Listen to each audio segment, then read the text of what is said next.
Someone called me from a number I didn't recognize. Who could it be? I wondered aloud as I picked up the phone and said, "Hello."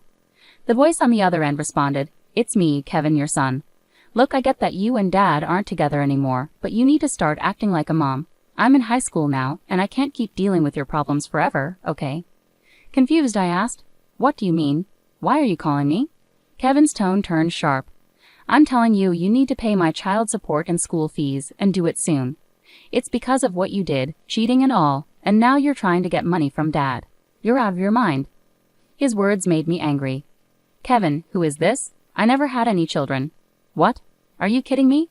Are you in denial?" He shot back. "Stop playing games." Kevin must think I'm joking, but I'm serious. Like I said before, Kevin isn't my biological son. About 14 years ago, I was married to my ex-husband for about 3 years.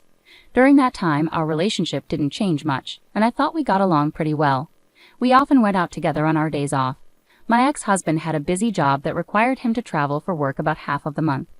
I knew about this from the beginning, so I wasn't too worried about it.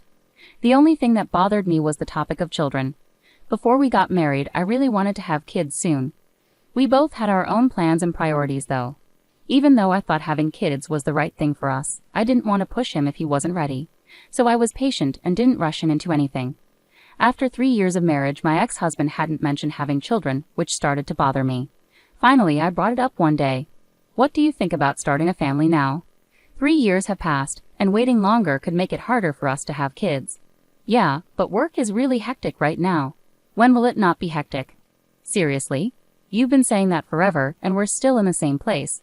"I understand work is busy, but if you keep using that excuse, it makes me wonder if there's more going on than just work." "What do you mean by that?" "I haven't done anything wrong," I said, feeling confused. The conversation felt strange. I didn't suspect my ex-husband of cheating, but I was concerned that things might start to seem suspicious. However, his reaction made me think otherwise. He's keeping something from me? I thought to myself. With that in mind, I decided to investigate. As I looked into his words, actions, and his behavior when I questioned him, I discovered the truth about what he was really doing on his business trips. It wasn't just cheating, it was much worse. My husband was living a double life. Half the month he was with me, and the other half he was with another family. The most shocking discovery was that this other family included a child. That child turned out to be Kevin. Did you just call me? Kevin was only about 2 years old then, too young to fully grasp what was happening. It was a situation with mixed feelings, fortunate and unfortunate at the same time.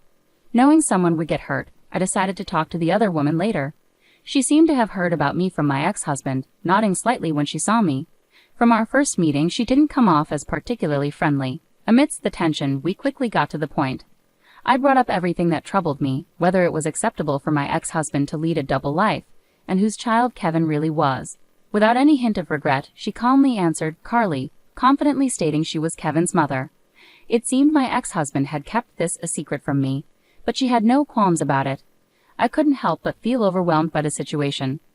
Finally, I asked her what her plans were moving forward. "I'm not planning to change anything in my life now. I'm fine with how things are," she replied. "Besides, I don't think he's interested in having more children." "Why do you say that?" "When I told him I was pregnant with Kevin, he didn't seem happy. He said it would have been better if the timing had been different. So my pregnancy was more of an accident.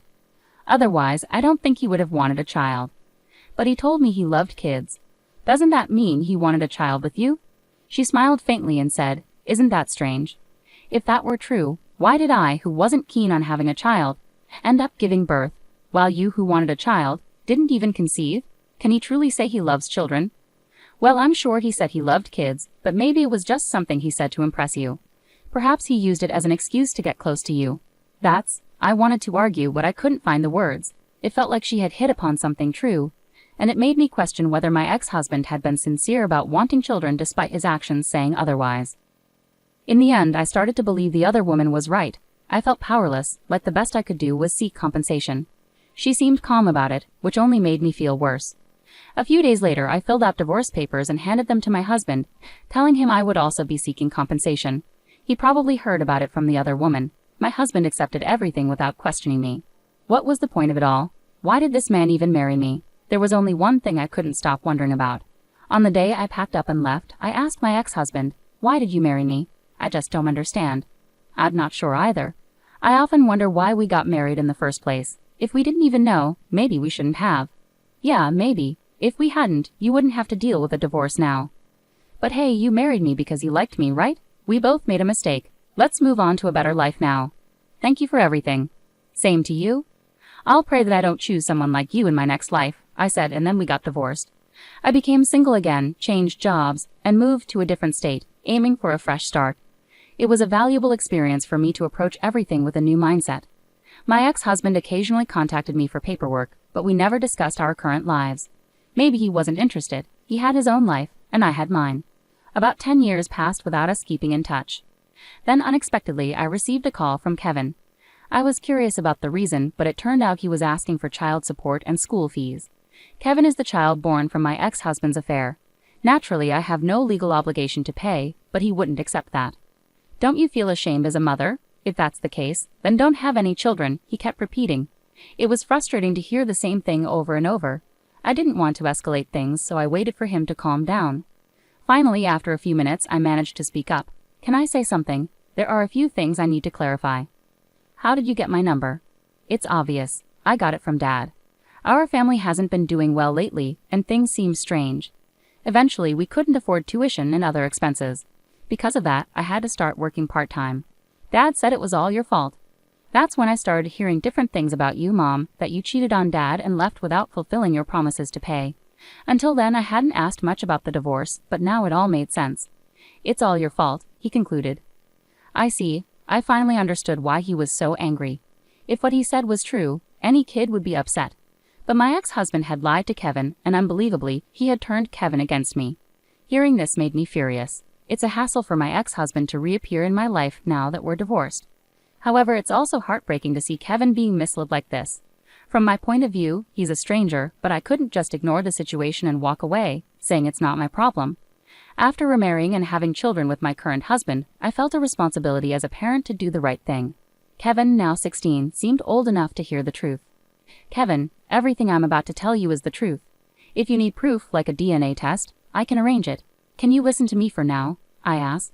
Yeah, Kevin replied hesitantly. As I revealed each detail, he grew increasingly agitated. If what you're saying is true, why did Dad have me call you earlier? Kevin asked, confused. Kevin, you mentioned you're working part-time. What are you doing with the money? I inquired. Saving it for me. Our family's been struggling financially lately, and I wanted to help out with debts. High school isn't mandatory anymore, so I don't need much, he explained earnestly. You're such a responsible kid. But have you ever wondered why, with that money, you can't cover your tuition and expenses?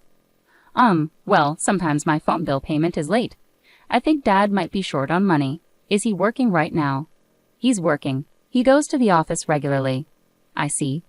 I have a bad feeling about this. Could it be that my ex-husband is using Kevin's money?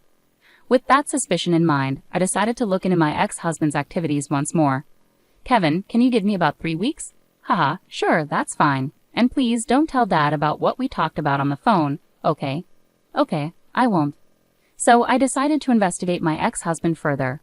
I hired a private investigator and waited anxiously for the results. Some might say I'm going too far, but everything I do is for Kevin's sake. I wouldn't go to such lengths for anyone else. Even if people think I'm crazy, I don't care.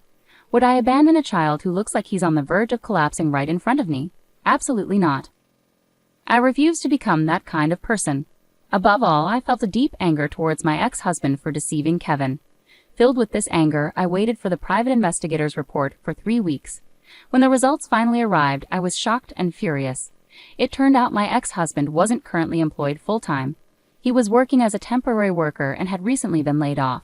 Instead of actively seeking new opportunities, he was spending his time idly drinking or playing cards. Kevin believed his dad was working because he often dressed in a suit, but the truth was he was unemployed and not actively searching for a job. What angered me most about my ex-husband was how quickly he acted remorseful in front of Kevin. Seeing his dad like that, Kevin felt sorry and willingly handed over all his part-time job earnings. Little did Kevin know, his money was being squandered on gambling and drinking by his father. This situation couldn't be ignored. First and foremost, I needed to take action to help Kevin. With that in mind, I called my ex-mother-in-law, relieved that I hadn't deleted her number from my phone book. Hello. Oh, Ava, it's been a while. How have you been? Long time no see. What's on your mind? Is everything all right? I explained the current situation to my mother-in-law.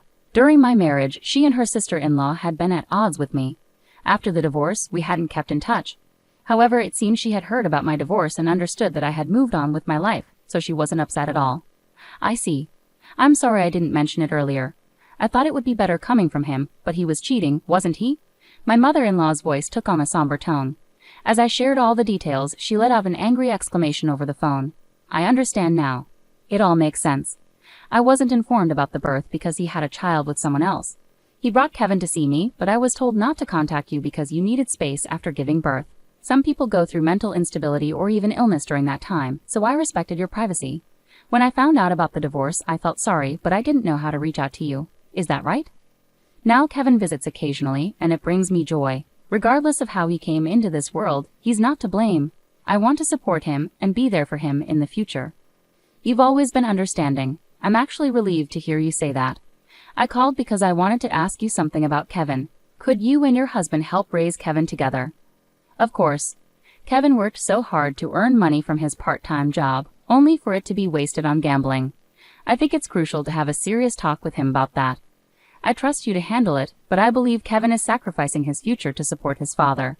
Please let him live freely with you and his grandfather.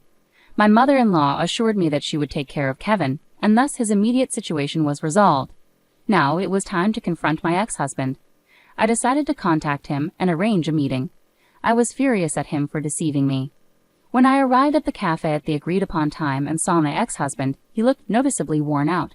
It's unusual for you to reach out to me, and wow, you look older. Anyway, what about Kevin? So you already know. Let's get straight to the point. Why did you have Kevin call me? What were you trying to achieve? I was desperate. Money's been tight lately. I lost my job due to a fraud accusation, and Kevin's mother disappeared out of nowhere. It feels like everything's slipping away from me, but my mom and Kevin still think I'm employed. It's easy to fool them as long as I act remorseful. Kevin is your son, right? Doesn't it make you feel something? He's such a dutiful son, giving me money. You won't find a more devoted son than him. I understand now. I feel relieved hearing you say these things openly. Suddenly, 3 people stood up from a nearby table and approached us. Huh? What's happening?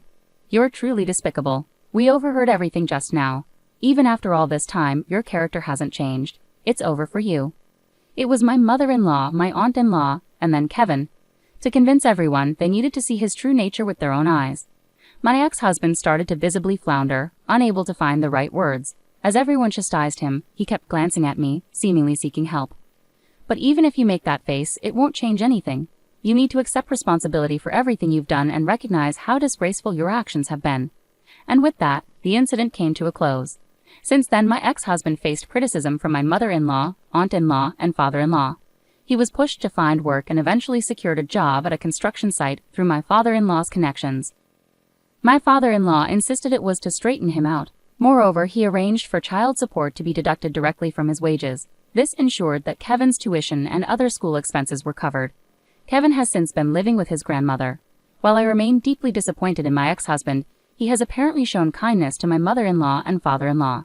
Kevin continues to be a kind-hearted child through it all. I'm still uncertain if my actions were entirely justified, but there's no denying things have improved. My greatest wish is for Kevin to find happiness. As my mother-in-law wisely said, a child born into this world bears no guilt.